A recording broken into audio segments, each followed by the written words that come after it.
Hello friends, आज हम explain करने वाले हैं मिस्टर बैड एपिसोड नंबर 3।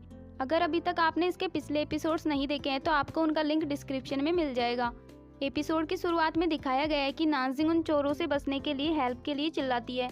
तभी उसकी आवाज़ शाओडी को सुनाई देने लगती है, जो कि एक मॉल में बैठा हुआ था। शाओडी वहाँ से अचानक गायब हो जाता है और नानजिंग की फ्रेंड उसे देख लेती है और सोचती है कि ये अचानक से कैसे गायब हो गया। इसके बाद शाओडी नानजिंग को बचाने के लिए पहुँच जाता है। वो उन लोगों के साथ फाइटिंग भी करता है और फिर नानजिंग के पास जाकर उससे पूछता है कि क्या तुम अब ठीक हो।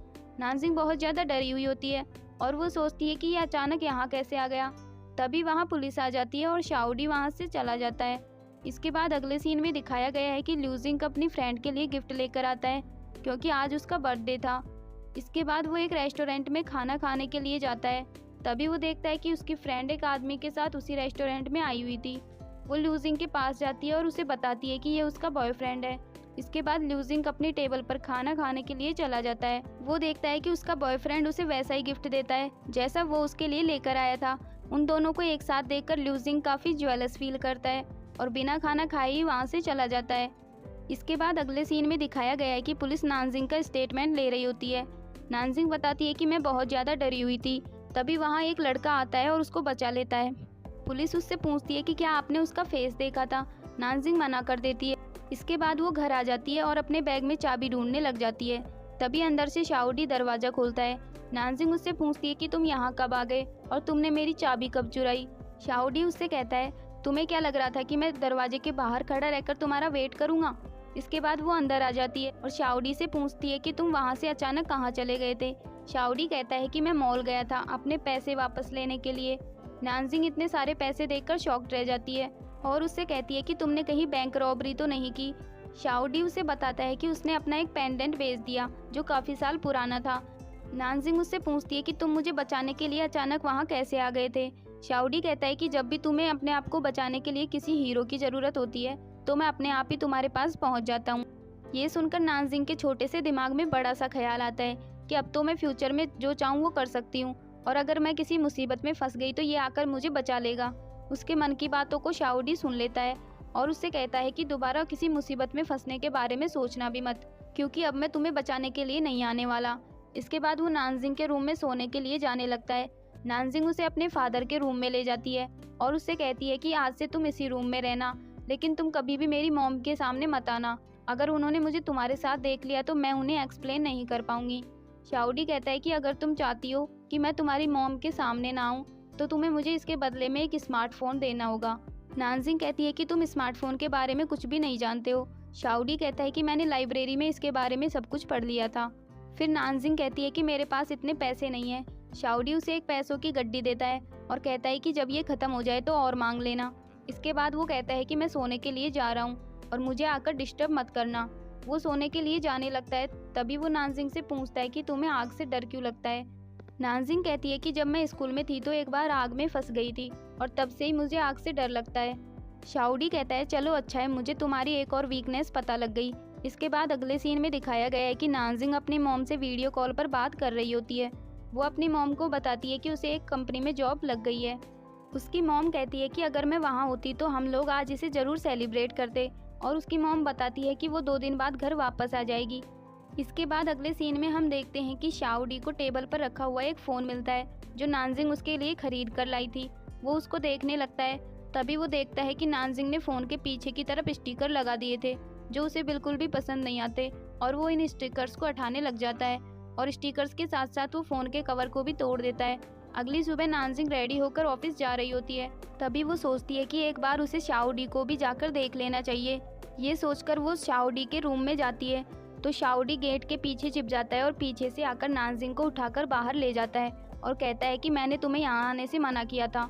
नानजिंग उससे कहती है कि मैं बस तुम्हें ये बताने के लिए आई हूँ कि मैंने तुम्हारा ब्रेकफास्ट ऑर्डर कर दिया है और डिलीवरी मैन तुम्हें कॉल कर लेगा, और अब तक तो तुम्हें फ़ोन यूज़ करना भी आ गया होगा।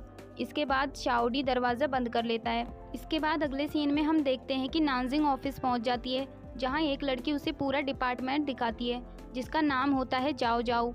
इसके बाद नानजिंग मिस ये से मिलने के लिए उनके ऑफिस में जाती है। मिस ये नानजिंग से कहती है कि तुम्हारे पास कोई वर्क एक्सपीरियंस भी नहीं है, फिर भी मैंने तुम्हें जॉब पर रखा है, लेकिन अगर तुम हार्ड वर्क करोगी तो तुम बहुत जल्दी ग्रो कर लोगी। नानजिंग थोड़ी नर्वस हो जाती है। मिस ये उससे कहती है कि तुम मेरे सामने इतनी नर्वस हो रही हो तो तुम लूजिंग को कैसे फेस करोगी। इसके बाद नानजिंग जियाओ के पास जाती है और उससे पूछती है कि लूजिंग का स्वभाव कैसा है। जियाओ कहती है कि वो कभी भी किसी एम्प्लॉय को डांटते नहीं हैं, सीधे कंपनी से बाहर निकाल देते हैं। लेकिन तुम चिंता मत करो क्योंकि वो ज़्यादातर घर पर ही रहते हैं और बस कभी कभी मीटिंग के लिए ही ऑफिस आते हैं। ऑफिस का टाइम ख़त्म होने के बाद नानजिंग घर जा रही होती है। तभी वहाँ उसे उसकी 2 कलीग्स मिलती हैं और वो उससे पूछती है कि तुम इतनी अपसेट क्यों हो। आज तो तुम्हारा ऑफिस में पहला दिन है तो तुम्हें इसे अपने दोस्तों के साथ सेलिब्रेट करना चाहिए। ये कहकर वो दोनों वहाँ से चली जाती है। इसके बाद नानजिंग अपनी फ्रेंड को फ़ोन करती है। उसकी फ्रेंड उससे पूछती है कि तुम्हें अपने आइडियल के साथ काम करके कैसा लगा। नानजिंग उसे बताती है कि वो आज ऑफिस ही नहीं आया और वो बस मीटिंग के लिए ही ऑफिस आता है। नानजिंग अपनी फ्रेंड से कहती है कि आज मेरा ऑफिस में पहला दिन था तो हम दोनों को मिलकर इसे सेलिब्रेट करना चाहिए। उसकी फ्रेंड कहती है कि वो आज नहीं आ सकती क्योंकि आज उसकी ट्रेनिंग है। इसके बाद वो कॉल कट कर देती है। नानजिंग सोचती है लगता है आज मुझे अकेले ही सेलिब्रेट करना होगा। इसके बाद अगले सीन में शाओ डी को दिखाया गया है जो अपने फ़ोन में टाइम ट्रेवल के बारे में सर्च कर रहा होता है और उसमें लिखा होता है कि टाइम ट्रेवल इम्पॉसिबल है। ये देखकर शाओ डी सोचता है कि मैं फिर अपने युग में वापस कैसे जा पाऊंगा, कहीं मुझे हमेशा इस लड़की का बॉडीगार्ड बन के तो नहीं रहना पड़ेगा। तभी वो देखता है कि उसका डिनर अभी तक नहीं आया है क्योंकि नानजिंग उसके लिए डिनर ऑर्डर करना भूल गई थी।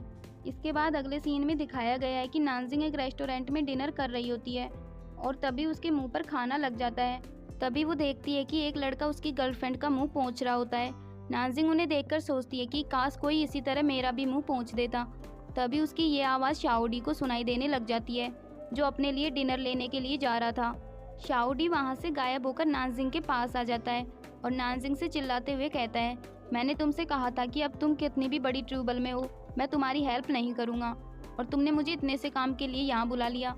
और ये कहकर वो बिना हेल्प किए ही वहाँ से जाने लगता है लेकिन वो अपना एक भी कदम आगे नहीं बढ़ा पाता। वहाँ बैठे सभी लोग उसे देखकर शॉक्ड रह जाते हैं। तभी वो फिर से नानजिंग के पास जाता है और गुस्से से उसका मुंह पोंछने लग जाता है। अगले सीन में दिखाया गया है कि नानजिंग एक बस में बैठकर घर वापस जा रही होती है और वो सोचती है कि उस स्टूपिड फेरी ने इस डेविल को मेरी हेल्प करने के लिए क्यों भेजा है। तभी उसके सिर पर चोट लग जाती है और वो सोचती है कि काश मैं किसी के शोल्डर पर अपना सिर रख सकती। फिर वो हेल्प के लिए बोलने लग जाती है। तभी वो देखती है कि अचानक शाओ डी वहाँ आ जाता है। वो सोचती है कि अब ये फिर से उस पर चिल्लाएगा लेकिन इस बार शाओ डी ऐसा नहीं करता है।